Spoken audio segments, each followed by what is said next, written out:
Bonjour Madame Abrard, vous êtes représentante de l'association pour la sauvegarde du patrimoine oriolais. Est-ce que vous pouvez me dire l'importance que ça a pour vous, la présence du parc naturel régional? Pour nous, ça a une très grande importance puisque nous sensibilisons le public oriolais à l'environnement et au patrimoine bâti. Nous faisons des sorties de géologie et des sorties botaniques et nous essayons de préserver le mieux possible notre région. Donc le parc naturel, quelle place a-t-il pour vous? Pour nous, il a une très grande place parce qu'il pourrait sauvegarder les espaces naturels, préserver d'une urbanisation trop importante.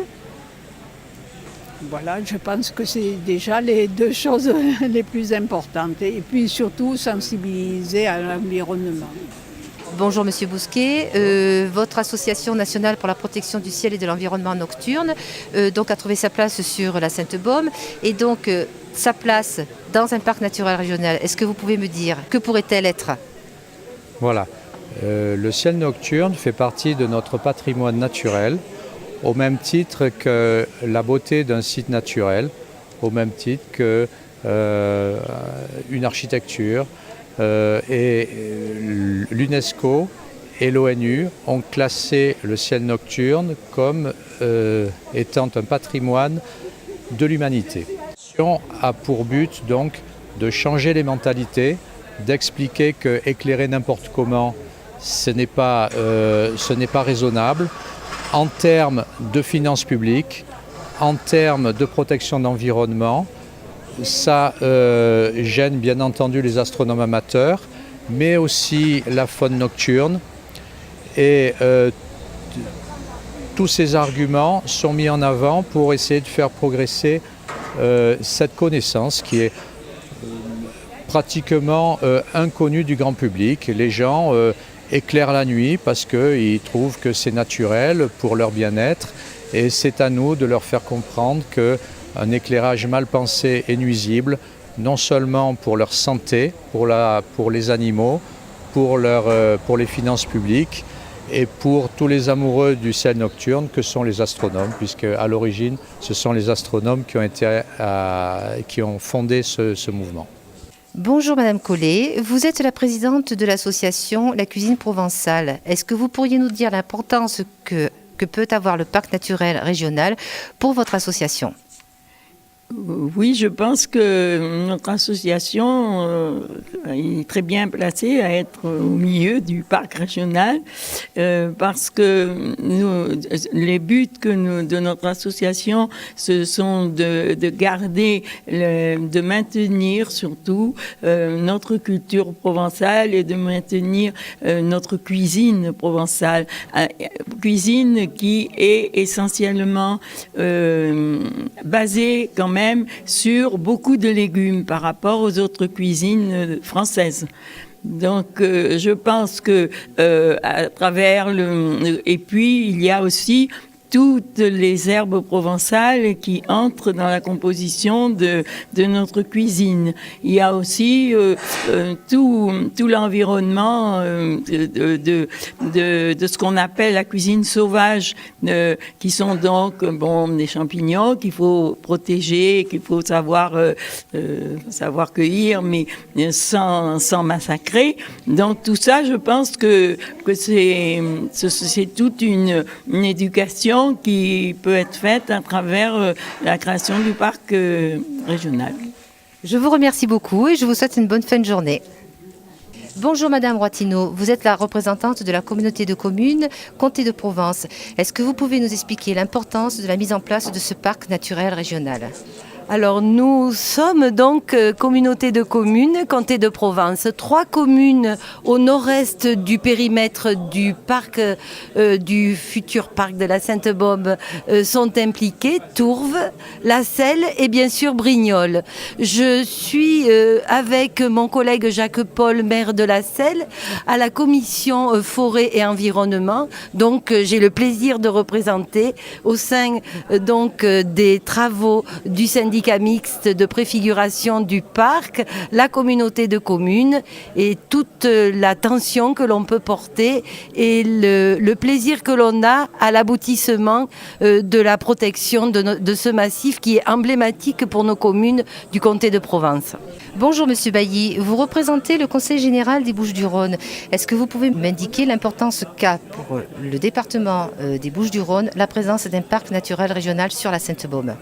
Oui, bonjour. Donc, le Conseil général étant propriétaire déjà d'un gros domaine qui est le domaine de Saint-Pons sur ce territoire, il était logique que le département participe à ce syndicat dans le cadre d'une cohérence de gestion globale, mais une cohérence concertée et non imposée. Dans ce cadre-là, et compte tenu de la superficie concernée, 20% du territoire quand même de ce syndicat est dans les Bouches-du-Rhône, il était logique que le département s'intéresse à cette structure et y participe.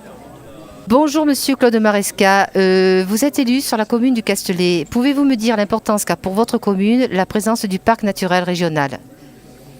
Tout d'abord, c'est déjà la reconnaissance d'un territoire, d'un terroir, bien sûr, tout d'abord. Mais un parc naturel régional, c'est pas forcément un sanctuaire, c'est aussi un outil de développement local. Voilà. Par-dessus tout, c'est aussi ça allie et la protection de l'environnement, la promotion d'un territoire et un label aussi. Par-delà qui va pouvoir promouvoir aussi notre artisanat, notre agriculture. Voilà, par-dessus tout et surtout la reconnaissance de ce territoire. Bonjour Monsieur Guiol, vous êtes représentant d'une collectivité, d'une petite commune qui s'appelle Néoul. Est-ce que vous pouvez me dire votre opinion par rapport à la mise en place de ce parc naturel régional et quelle importance ça a pour vous? Alors pour moi, c'est d'une importance capitale que j'attends depuis des années. Néoul est en lisière du massif de la Sainte-Baume. On s'est interrogé quelques années pour rentrer et devant la volonté politique de préserver notre patrimoine, notre culture, c'est une attente très forte des Néoulais à laquelle j'ai répondu par cette adhésion. Bonjour Bernadette Mourin, vous êtes déléguée au PNR pour la commune d'Oriol. Pour vous, l'importance de ce futur parc naturel régional pour votre commune, est-ce que vous pouvez nous en dire quelques mots s'il vous plaît? Oui. Le massif de la Sainte-Baume possède des richesses naturelles et culturelles exceptionnelles. Il est entouré de grandes villes et il est très fréquenté. Il faut donc le protéger. Le PNR est un outil de valorisation et de mobilisation, mais aussi un moyen pour lutter contre les abus. C'est un label de qualité. Il encourage la population à respecter la nature. Donc, pour moi, il est important que ce PNR voit enfin le jour. Bonjour Marie Boucher, vous représentez la région. Est-ce que vous pourriez nous dire en quelques mots l'importance de l'installation de ce parc naturel régional sur la Sainte-Baume? Écoutez, ce territoire est identifié il y a de nombreuses années par la région comme un territoire à enjeu et à richesse patrimoniale. Et donc le temps a passé, les élus ont passé, les forces sont restées quand même dans la volonté de créer ce parc. Et en 2009, nous avons relancé la dynamique avec le président Michel Vauzel pour bien sûr partager un projet de territoire qui soit durable, qui prenne conscience des enjeux, des pressions subies. Il y en a beaucoup, c'est un parc qui est entouré de métropoles et qui conserve aussi sa richesse au niveau des productions, au niveau d'une autre forme de développement. Et je crois que c'est tout l'intérêt d'un parc naturel régional, c'est comment faire ensemble et différemment pour le mieux vivre. Voilà, je crois que c'est notre forte volonté et nous sommes nombreux élus régionaux présents. Ce n'est pas innocent. La force des parcs en région PACA est une vraie plus-value politique pour apporter d'autres formes d'expression, d'autres formes de gouvernance, d'autres formes de développement. Et c'est ce qui fait aussi notre richesse dans notre région et qui est fortement notée à l'échelle nationale. Voilà, et nous avons, par contre, je citerai simplement un peu quelque chose d'important. Là, nous sommes au démarrage d'une longue procédure. Il faut beaucoup d'humilité, beaucoup de coopération entre tous. La façon de faire ensemble est une vraie plus-value aussi qu'il faudra mettre en avant. Et je souhaite que ça soit... qu'à l'issue de ça, nous mettions en effet dans la carte de la région ce parc naturel régional de la Sainte-Baume avec autour de ce massif emblématique, parce qu'il est emblématique. Bonjour Madame Massimi, vous êtes première adjointe sur la mairie de Brignoles et vous êtes conseillère régionale. Est-ce que vous pourriez m'indiquer pour vous l'importance de ce parc naturel régional sur la Sainte-Baume? Alors bien évidemment, vu de Brignoles, Brignoles sera une des villes portes du PNR, donc dès le début nous avons travaillé à la mise en œuvre de ce parc avec mes collègues. Ce parc a un intérêt tout particulier puisqu'il va s'articuler avec le SCOT de la Provence verte. Il est en partie, le territoire du parc est en partie sur le territoire de la Provence verte. Le territoire de la Provence verte a co-créé un très beau SCOT Grenelle, qui est reconnu par le Grenelle. Et c'est la façon de le faire qui, à mon avis, est tout à fait transposable du SCOT de la Provence verte au PNR de la Sainte-Baume. C'est une façon de travailler des élus ensemble, de casser un peu les clivages politiques, territoriaux qu'il peut y avoir pour vraiment travailler à une vision du territoire. Et là, je pense que c'est tout à fait modélisant pour le PNR. Et en dernier, ce que je voudrais ajouter, c'est que, comme je l'ai dit tout à l'heure dans mon discours, il faut vraiment que ce parc ne soit pas un sanctuaire préservé, fermé, mis sous cloche. Il faut vraiment articuler une vision urbaine, puisque nous sommes un archipel de petites villes, voire de grosses, puisque ça va jusqu'à Aubagne, de villes moyennes et aussi de gros bourgs. Et cette dimension urbaine, cette dimension d'archipel, il faut l'articuler avec la nécessité de préserver toute cette biodiversité, tout cet écrin vert au cœur de la Provence. Voilà. Bonjour Denise Reverdito, vous représentez l'association Attaquevar. Est-ce que vous pouvez me dire l'importance qu'a pour vous la présence d'un parc naturel sur la Sainte-Baume? Je suis surtout ici en tant que simple citoyenne, très intéressée par ce qui se passe à la Sainte-Baume, parce que je suis varoise. Et au niveau d'Attaquevar, c'est vrai qu'on a toujours défendu le territoire. C'est très important pour nous qu'il y ait une gestion du territoire qui aille vers la préservation des terres, vers la préservation de l'environnement et de la nature. Et donc c'est vrai qu'on voit ce parc régional d'un très bon œil.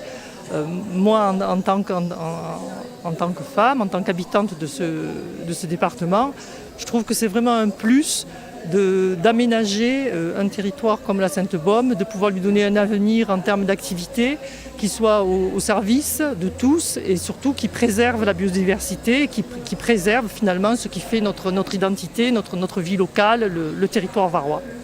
Bonjour Marc-Léonard Duzy, vous êtes membre de l'association Arc-en-Ciel. J'aimerais que vous me disiez deux mots sur ce que vous voyez, la jonction qui peut exister entre votre association et la mise en place du parc naturel régional de la Sainte-Baume. Alors oui, effectivement, nous sommes complètement partie prenante dans la création de ce nouveau parc. Nous combattons depuis plus de 15 ans, ou plus de 15 ans, pour effectivement la préservation de l'environnement, la sauvegarde du patrimoine, le respect de tout l'environnement qui nous sert de socle de vie. Et donc effectivement, nous serions très intéressés par de voir cette création de parc aboutir. Je peux ajouter quelque chose, si vous voulez. C'est que effectivement, ce parc qui recouvre une assez grande superficie, on espère bien que la charte et ce qui va régir le fonctionnement de ce parc correspond bien à ce que certaines associations, dont la nôtre Arc-en-Ciel, correspond bien à ce qu'on attend. C'est-à-dire que, par exemple, on voit qu'il y a des décharges sauvages, toxiques, un peu partout dans le Var notamment, et qu'on n'a aucun moyen aujourd'hui, pratiquement aucun moyen qui permette d'arrêter ce genre de comportement de gens peu soucieux de la qualité de la vie, de l'environnement et des eaux souterraines notamment.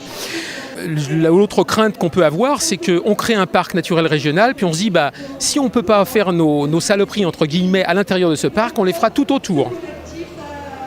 Bonjour Madame Thironneau, vous êtes la responsable de la maison 2. Alors, la maison du terroir et du patrimoine de la communauté de communes Sud Sainte-Baume.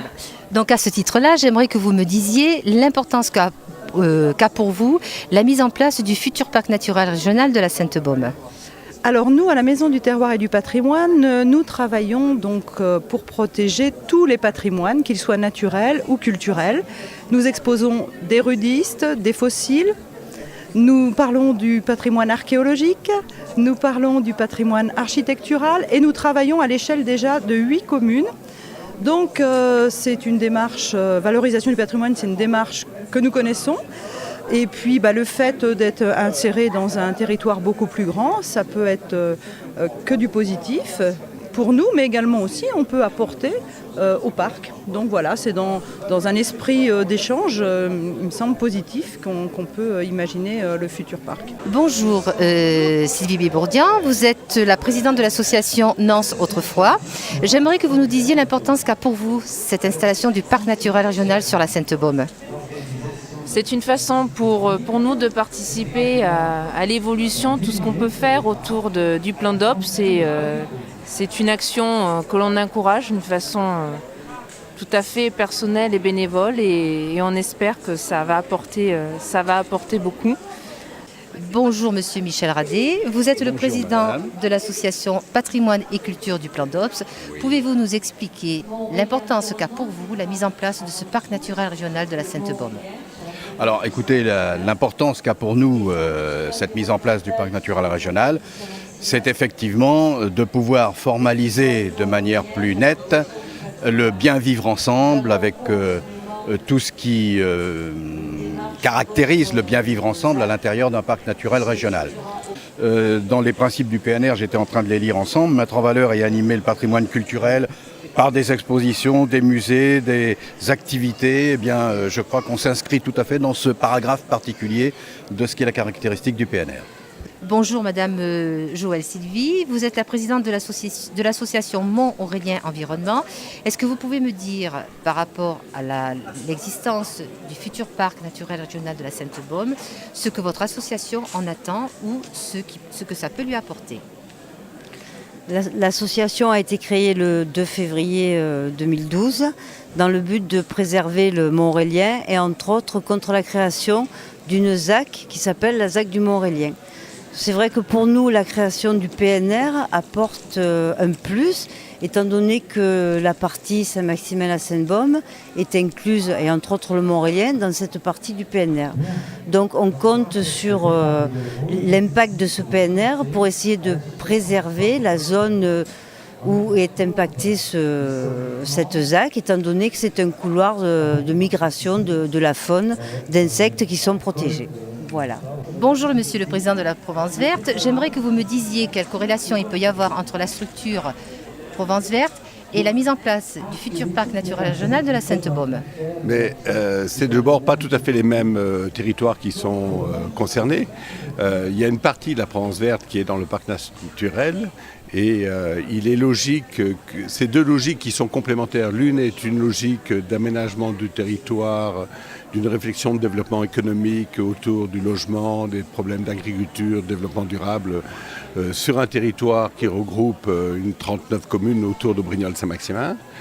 Le parc naturel, lui, va beaucoup plus réfléchir sur base de ce qui en partie a été dit dans le cadre du SCOT de la Provence Verte, sur une application complètement particulière sur ce territoire-là, avec des prérogatives et une attention beaucoup plus poussée sur les problèmes de la nature, sur les problèmes de la biodiversité, sur les problèmes de l'aménagement et de la préservation liés à la qualité de cet environnement. Donc je dirais que c'est complètement complémentaire et ça n'a rien à voir vraiment l'un avec l'autre. Le SCOT, la Provence Verte, qui lui porte un SCOT, c'est un document d'urbanisme. Et ce document d'urbanisme va certainement aider le parc naturel à être encore plus opérationnel et à pouvoir s'opposer aux tiers sur des actions bien précises. Voilà, je vous remercie Monsieur le Président et au plaisir. Bonjour Carole, vous êtes l'ambassadrice de tri du CIVED. Est-ce que vous pouvez me dire l'importance que ça peut avoir de la mise en place d'un parc naturel régional sur la Sainte-Baume ? Le CIVED s'inscrit aussi dans une démarche de tri, de recyclage des déchets. Donc là, nous aussi, on est dans la prévention. On fait attention pour préserver tout le patrimoine et les ressources naturelles. Donc c'était important aussi qu'on soit là pour interagir aussi avec une action comme celle-ci d'aujourd'hui et donc de parler de prévention de déchets. Voilà, je vous remercie et bonne fin de journée.